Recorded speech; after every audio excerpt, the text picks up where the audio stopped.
C'est une information qui ne manquera pas d'énerver encore davantage Abdelmajid Tebboune. C'est une nouvelle qui ne manquera pas d'exaspérer encore davantage le président algérien Abdelmajid Tebboune et qui risque d'alimenter de nouvelles tensions dans les relations algéro-françaises ou franco-algériennes. Et pour cause, mesdames et messieurs, la Cour d'appel de Paris a décidé aujourd'hui même de maintenir en détention Smaïl Redjeb, l'officier des services secrets algériens et l'agent du consulat d'Algérie de Créteil. Elle a décidé de le maintenir en détention et de poursuivre son emprisonnement conformément à ce qui a été requis contre lui et à ce qui a été démontré contre lui au niveau de son implication dans le kidnapping, l'enlèvement et la séquestration en relation avec une entreprise terroriste qui a ciblé l'opposant et blogueur algérien MRDZ. Le régime Tebboune pensait que la justice française allait enfin plier, qu'elle allait céder aux pressions et qu'elle allait accepter un marchandage indigne de ses valeurs et de son passé et de son fonctionnement, à savoir échanger Christophe Glaise, le journaliste sportif français, en détention en Algérie maintenant depuis pratiquement plus d'une année, depuis juin 2025, contre Smaïl Redjeb, qui est en place et qui est emprisonné en France depuis le mois d'avril 2025 en raison, encore une fois, de son implication avérée dans le dit scandale MRDZ. La justice française a décidé de dire non. Aujourd'hui même, la justice française a refusé toute compromission, a refusé tout marchandage, a refusé de céder ou de négocier le moindre détail de ce chantage que Abdelmajid Tebboune voulait imposer à la France. Que s'est-il passé? Les faits d'abord. Les faits, c'est qu'aujourd'hui, la Cour d'appel de Paris a rendu sa décision concernant le recours qui a été déposé par les avocats de Smaïl Redjeb, un militaire algérien, membre des services secrets algériens, plus exactement de la Direction générale de la documentation de la sécurité extérieure, les services de l'enseignement extérieur algérien, et qui avait le titre d'agent de consulaire avec un passeport de service et travaillait au niveau du consulat d'Algérie à Créteil. La justice française, c'est l'AFP qui le confirme, qui cite des sources judiciaires. C'est une décision qui a été prononcée aujourd'hui même par la chambre de l'instruction de la Cour d'appel de Paris et qui a décidé de refuser la remise en liberté de Smaïl Redjeb. L'ordonnance du juge des libertés et de la détention avait déjà demandé cela en refusant toute libération de Smaïl Redjeb, alors que ses avocats, les autorités algériennes, n'ont pas cessé de le demander, d'exiger et même de qualifier ou de considérer cette remise en liberté de Smaïl Redjeb comme un préalable pour toute normalisation entre les relations diplomatiques et politiques entre Alger et Paris, et comme un préalable qui doit être mis sur la table avant d'étudier la possibilité de gracier définitivement Christophe Glaise, qui demeure emprisonné et qui demeure jusqu'à aujourd'hui le seul journaliste sportif placé en détention à travers le monde entier. Christophe Glaise, on reviendra sur son dossier tout à l'heure, c'est le seul journaliste sportif dans le monde entier qui est emprisonné et accusé d'apologie du terrorisme. Alors, d'après les sources judiciaires citées par l'AFP, le parquet général de la Cour d'Alger, la parquet général de la Cour de Paris, de la Cour d'appel de Paris, pardonnez-moi, on a l'habitude de parler uniquement de la justice algérienne, de ses dérives, de ses dérapages, de ses incartades. Aujourd'hui, c'est la justice française qui donne et délivre une leçon magistrale à la justice algérienne, une leçon d'indépendance, une leçon de noblesse, une leçon de grande moralité, une leçon d'éthique, puisque la justice française refuse, encore une fois, tout marchandage. Le droit, c'est le droit. Quelqu'un qui est impliqué dans un crime très grave de séquestration, d'enlèvement, avec peut-être tentative d'assassinat en relation avec un crime terroriste, on ne peut pas le libérer tant qu'il n'a pas été encore jugé, donc il y a un risque avéré de fuite ou de pression sur le témoin ou sur la victime. Justement, le parquet général de la Cour d'appel de Paris, il avait estimé qu'il y avait un risque de pression sur les témoins, de concertation avec des personnes impliquées dans l'affaire et de troubles à l'ordre public, et il avait souligné la nécessité nécessité de garantir la présence sur le territoire français de Smaïl Redjeb afin d'éviter qu'il peut tout risque, afin de parer à toute éventualité de fuite vers l'Algérie. Le parquet national antiterroriste, au départ, il avait accepté d'appuyer la demande de remise en liberté de Smaïl Redjeb. Ça a été le 10 juin dernier. La défense de Smaïl Redjeb avait déposé une demande de remise en liberté et elle avait demandé juste un placement sous contrôle judiciaire. Sauf que les juges le juge d'instruction et le juge des libertés de la détention avaient rejeté cette demande le 18 juin dernier et Smaïl Redjeb, qui est le mis en examen, a fait appel conformément à tous les droits dont il dispose au niveau des juridictions françaises. Ici en France, à chaque fois qu'il y a une décision contre un individu, cet individu, le mis en cause ou l'inculpé, il a le droit de faire recours ou de faire appel. Il a fait appel et c'est aujourd'hui, donc, ce jeudi que la justice s'est prononcée une nouvelle fois. On est le 9 juillet 2026. Ce 9 juillet 2026, la justice française a décidé tout bonnement, de refuser, voilà, nous sommes le 9 juillet, je voulais juste confirmer la date, un nouveau camouflet, un nouveau refus délivré par la justice française. Il faut savoir qu'en France, le juge qui décide ou qui donne pour qu'on puisse libérer un individu qui est emprisonné, il y a un juge qui est spécialisé on appelle ça le juge des libertés de la détention, qui est consulté par le juge d'instruction, ou qui est chargé de mener l'enquête sur une affaire criminelle. Si le juge de la liberté, c'est le juge des libertés et de la détention, propose de maintenir en détention et de prolonger le mandat de dépôt de l'accusé pour des raisons qui doivent être motivées, c'est que, encore une fois, la justice française applique le droit. Et il s'agit pas, c'est pas une affaire politique. Le crime est un crime politique, mais le traitement qui est apporté à ce crime est un traitement purement judiciaire. Le juge des libertés et de la détention, qui a refusé sa remise en liberté le 10 juin et qui a motivé une nouvelle fois sa décision de refus de sa remise en liberté, il a clairement expliqué que si Smaïl Redjeb sort de prison, d'abord il peut faire pression sur les témoins, il peut rentrer en contact avec les témoins de cette affaire et faire pression. Deux, il peut se concerter avec des personnes impliquées dans cette affaire pour empêcher le travail, pour bousiller ou saboter l'instruction judiciaire. En plus, il n'y a rien qui garantit qu'il pourra rester sur le territoire français. Clairement, les juges français ne font plus confiance aux autorités algériennes. Comme il y a deux personnes impliquées dans cette affaire Ahmed DZ qui ont pris la fuite et qui ont fui comme des criminels le territoire français, à savoir l'ancien premier secrétaire de l'ambassade d'Algérie en France, Salah ad-Din Selloum, et Houssam Bouaziz Houssam ad-Din, qui a été le vice-consul d'Algérie à Créteil, qui ont pris la fuite et qui ont refusé à 3 reprises de répondre aux convocations de la justice française. Les juges français sont en droit de se demander qu'est-ce qui leur garantit que Smaïl Redjeb demain ne sera pas exfiltré du territoire français, ou il ne pourra pas fuir via un autre pays européen pour se échapper tout simplement à ces poursuites judiciaires dont il doit faire l'objet le jour où le procès d'Ahmed DZ sera programmé. Donc, si Smaïl Redjeb prend la fuite, c'est tout simplement l'affaire Ahmed DZ qui s'effondre et la justice française, c'est le témoin principal et c'est le mis en cause principal.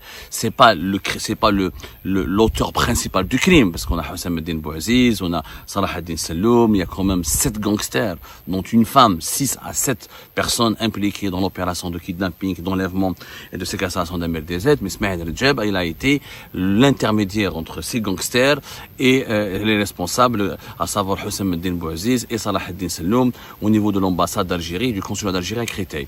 Et tous les trois sont des membres des services secrets algériens. La justice française a pu le démontrer à la suite des investigations qui ont été menées par les services de renseignement français à travers la DGSI, la Direction Générale de la Sécurité, qui est le service de renseignement intérieur en France. Donc c'est une affaire extrêmement grave. Le parquet général et la cour d'appel, donc comme l'a dit l'avocat d'Ahmed DZ, je le cite, le parquet général et la cour d'appel ont repris les choses en main en déconnectant cette affaire du contentieux qui oppose la France à l'Algérie à propos du journaliste Christophe Glaise maintenu dans les geôles algériennes. L'avocat de Christophe Glaise avait parlé auparavant d'un marchandage qui consistait à échanger Smaïl Redjeb contre Christophe Glaise, qui a été arrêté en mai 2024, mais qui a été emprisonné, comme je le dis, en juin 2025, et dans la peine de 5 ans de 7 ans de prison ferme pour apologie du terrorisme a été confirmé au mois de décembre 2025. Donc, les juges en France ont clairement refusé de s'associer à cette opération de marchandage. Clairement, les juges français ont refusé de se souiller et de se salir en acceptant de valider ou d'être partie prenante de cette opération d'échange. Un échange d'otages. Christophe Glaise est un otage, on va l'échanger contre Smaïl Redjeb. Les juges en France ont refusé de faire partie ou de valider ou de participer à cette opération mafieuse. Leur conscience professionnelle leur a empêché, leur conscience professionnelle leur a dicté le devoir de se dissocier de cette opération de marchandage et de ce chantage, clairement. Les juges en France, ils en ont marre du régime Tebboune. C'est ce que Abdelmadjid Tebboune n'arrive pas à comprendre. C'est que depuis le début de la crise politique entre l'Algérie et la France, Abdelmadjid Tebboune n'a utilisé qu'une seule arme, le chantage. Le chantage migratoire, ne pas délivrer les laissez-passer consulaires, etc. et laisser la France se débrouiller, laisser la France dans l'impasse avec quelques milliers de migrants algériens clandestins en situation irrégulière, dont quelques centaines qui sont des migrants qui sont impliqués dans des crimes très dangereux, plus de 600. Les viols, les violences conjugales, les affaires de terrorisme, etc. Le chantage au niveau judiciaire, puisque la justice algérienne a bloqué toute coopération avec la justice française entre 2024 et fin 2024 et entre deuxième semestre de l'année 2024 jusqu'à aujourd'hui, jusqu'au début de la réconciliation qui a commencé avec l'arrivée du nouveau ministre de l'Intérieur à la place de Bruno Retailleau, le nouveau ministre de l'Intérieur, qui a essayé d'entamer un travail de réconciliation, qui est parti à Alger.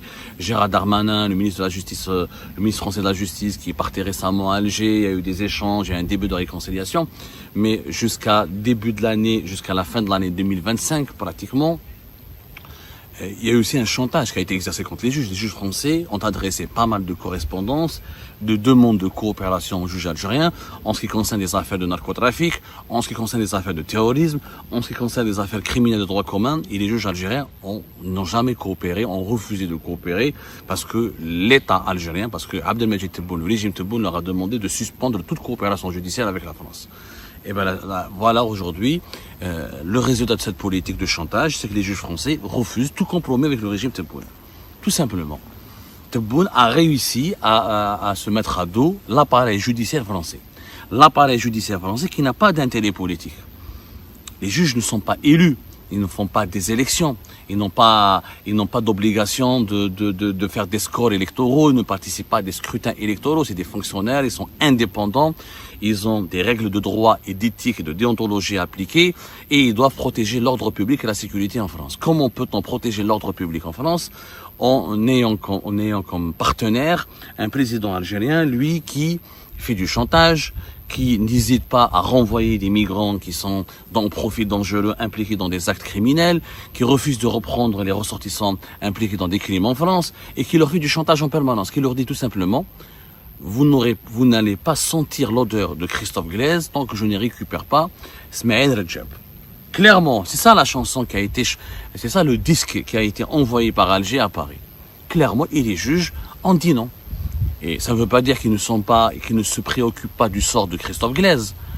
Ça veut dire que s'ils l'acceptent une première fois, qu'est-ce qui leur garantit que demain, Abdelmadjid Tebboune va prendre en otage un autre ressortissant français? Si ça marche, si le chantage marche une première fois. Le problème avec le chantage, c'est que si on cède une première fois, on va céder tout le temps. Donc demain, imaginons que Smaïl Redjeb sort de prison, ok, et que Christophe Glaise sera gracié. Parce que vous avez bien remarqué que la grâce du 5 juillet n'a pas été prononcée. Abdelmadjid Tebboune n'a pas pris des mesures de grâce. Ils ont gelé la grâce traditionnelle du 5 juillet, qui est la fête de l'indépendance du pays. Traditionnellement et historiquement, la grâce présidentielle d'Abdelmadjid Tebboune, ou du chef de l'État algérien, elle est toujours rendue publique ou annoncée à la veille de la célébration de la fin de l'indépendance. À la veille. Cette fois-ci, aucune information. Pourquoi? Parce que tout simplement, il y avait le dossier Christophe Glaise. Abdelmajid Tebboune attendait de voir comment les autorités françaises vont réagir ou est-ce qu'elles vont accepter, les autorités judiciaires françaises, de libérer Smaïl Redjeb. Comme ça, Tebboune, il a clairement posé sa grâce présidentielle sur la table. Il a sorti cette carte. Vous libérez Smaïl Redjeb, je signe la libération de Christophe Glaise et je signe sa remise en liberté. Ce chantage, les juges français n'ont pas accepté de s'y soumettre parce qu'ils savent que c'est un jeu dangereux. Demain, Abdelmajid Tebboune, le régime Tebboune, pourrait prendre en otage un autre ressortissant français. Ça peut être un touriste, ça peut être un écrivain, ça peut être un autre journaliste ou un économiste, n'importe qui. Parce que le régime Tebboune n'a honte de rien. On ne peut pas mettre sur le même pied d'égalité Christophe Glaise, qui est un journaliste sportif, qui fait un livre sur Albert Ibossé, qui fait des articles de presse sur le sport, avec un officier des services secrets qui a conclu, qui a négocié et qui a marchandé avec des criminels et des gangsters pour enlever, séquestrer et éventuellement tuer un opposant. Là, nous avons un journaliste sportif et nous avons un criminel. Et comme l'a dit le patron de la FIFA, et je suis d'accord avec vous pour dire que le patron de la FIFA, il est corrompu, c'est un esclave de Donald Trump, il n'est pas tout miel, tout sucre. Mais quand il dit que c'est le seul journaliste sportif au monde est en prison, c'est Christophe Glaise, c'est une vérité. La vérité c'est une vérité. Toute vérité n'est pas bonne à dire. Même si elle provient d'un salopard, ça demeure une vérité. Ça demeure une vérité. On ne peut pas le mentir. Donc, il y a quoi? Qu'est-ce qui se passe? Ce qui se passe, c'est que les juges français, d'abord, les juges français ne sont pas comme Emmanuel Macron. Emmanuel Macron, son mandat se termine d'ici le mois d'avril 2027, c'est bon. Emmanuel Macron, bien sûr, il a tout intérêt à récupérer Christophe Glaise. Il a envie de terminer son mandat présidentiel en libérant Christophe Glaise. Il voulait faire une mise en scène. Il va l'accueillir à l'aéroport de Paris ou à l'aéroport du Bourget, à bord d'un avion présidentiel français. On a récupéré notre otage, il est sain et sauf. J'ai sauvé la vie à Christophe Glaise. Donc, pour Emmanuel Macron, c'est tout bénef. C'est le bénéfice politique, il est énorme de cette opération. Il va récupérer Christophe Glaise, il va le réhabiliter, le remettre à sa famille. Et aux yeux de l'opinion publique française, c'est le président qui a sauvé la vie à un journaliste injustement emprisonné. Mais les juges français, ils n'ont rien à gagner. Au contraire, ils ont tout à perdre. Parce qu'ils savent très bien que ce chantage pourrait se reproduire. Si Tebboune a réussi à arracher la libération de Smaïl Redjeb avec du chantage, demain, il va prendre un autre ressortissant français encore une fois, il va le placer en détention, il va demander la même chose. Et Tebboune, il est là pendant encore 2 ans. Surtout que rien ne garantit que en avril 2027, peut-être le Front National, peut-être le Rassemblement National, peut-être que c'est Marine Le Pen qui sera élue président de la République en France. Donc la crise algéro-française va être relancée de plus belle et les tensions vont exploser une nouvelle fois. Et le régime Tebboune va encore une fois recourir à cette politique du chantage et de la prise d'otage. Et les juges ont dit non, on n'entre pas dans ce jeu. Tu veux pas libérer Christophe Glaise? C'est entre toi et ta conscience et le droit international. Mais nous remettre en liberté un criminel qui a planifié et qui a participé activement à une séquestration, à un enlèvement, à un crime terroriste, c'est du jamais vu. Non, ça on ne l'accepte pas. Donc, Tebboune, il a gagné, il a conforté l'image d'un tyran, d'un dictateur qui utilise comme otage Christophe Glaise, un journaliste innocent. Si l'Algérie avait capturé un agent des services secrets français, je peux le comprendre. Qu'elle en fait un échange. On vous donne votre agent, on vous donne votre espion, vous nous donnez notre espion, Smaïl Redjeb. Si elle a capturé un criminel, un violeur, ou un voleur, ou etc., enfin, je peux comprendre qu'il y a un échange. Mais vouloir échanger un pauvre journaliste complètement innocent, dont le seul crime est d'écrire des articles et d'échanger avec tout le monde, c'est le rôle du journaliste. C'est vrai que Christophe Glaise, il a parlé avec des gens du MAC, mais c'est son rôle quand même de parler avec les gens du MAC. C'est le rôle d'un journaliste doit avoir le droit de parler avec tout le monde. Doit avoir le droit de parler avec... Moi, j'ai interviewé les gens du MAC, je ne fais pas de moi un terroriste ou un anti-algérien, etc. Moi, demain, Tebboune m'accorde une interview, je me ferai un grand plaisir de l'interviewer. C'est mon devoir, c'est mon rôle de journaliste. C'est ça l'immoralité, le souci, la grosse problématique de cette affaire. C'est que Tebboune veut marchander avec la France en utilisant un journaliste innocent. Pas un criminel français, pas un espion français, pas un barbouze français. Pour libérer un barbouze qui s'appelle Smaïl Redjeb. La justice française envoie un message très clair à Tebboune. Non au chantage, non au marchandage. quelle sera maintenant la réaction d'Abdelmajid Tebboune? Certainement, il ne va pas gracier Christophe Glaise. Certainement, Christophe Glaise va prolonger. Certainement, il va prolonger la détention de Christophe Glaise. Et certainement, Christophe Glaise va beaucoup souffrir. Mais la dignité d'un pays, son honneur, la crédibilité de la justice d'un grand pays ne peut pas être compromise. Elle ne peut pas compromettre son avenir. Elle ne peut pas compromettre ses valeurs en acceptant de céder au chantage. La France maintenant doit trouver d'autres moyens pour libérer Christophe Glaise. Et elle en a d'autres moyens, si elle veut réellement. Si Emmanuel Macron va échouer, je pense que le prochain successeur d'Emmanuel Macron va pouvoir trouver les levées de pression nécessaires. Et puis Abdelmajid Tebboune ne pourra pas garder éternellement Christophe Glaise en prison. Il ne pourra pas. La communauté internationale, la presse sportive internationale, qui est très influente, va continuer à se mobiliser. Des sportifs, etc., de toute la planète vont continuer à se mobiliser. Et l'affaire Christophe Glaise va rester comme une tache noire dans une tache noire pour Abdelmajid Tebboune. Une véritable tache noire, Abdelmajid Tebboune. Et je pense que Tebboune avait aussi d'autres levées de pression sur la France. S'il voulait vraiment négocier un compromis acceptable avec les autorités judiciaires françaises, il y avait une toute autre possibilité. Il y avait un autre scénario. Mais quand on est un tyran, quand on est un dictateur, quand on est méchant et quand on est têtu, eh ben on ne cherche pas des solutions. On recourt toujours à la brutalité, à la violence, parce qu'on pense que c'est ce qui marche. Ça ne marche pas toujours et ça ne va pas marcher avec certaines parties, avec certains pays ou avec certains États qui ont des valeurs, qui ont des principes et qui ont un honneur à défendre.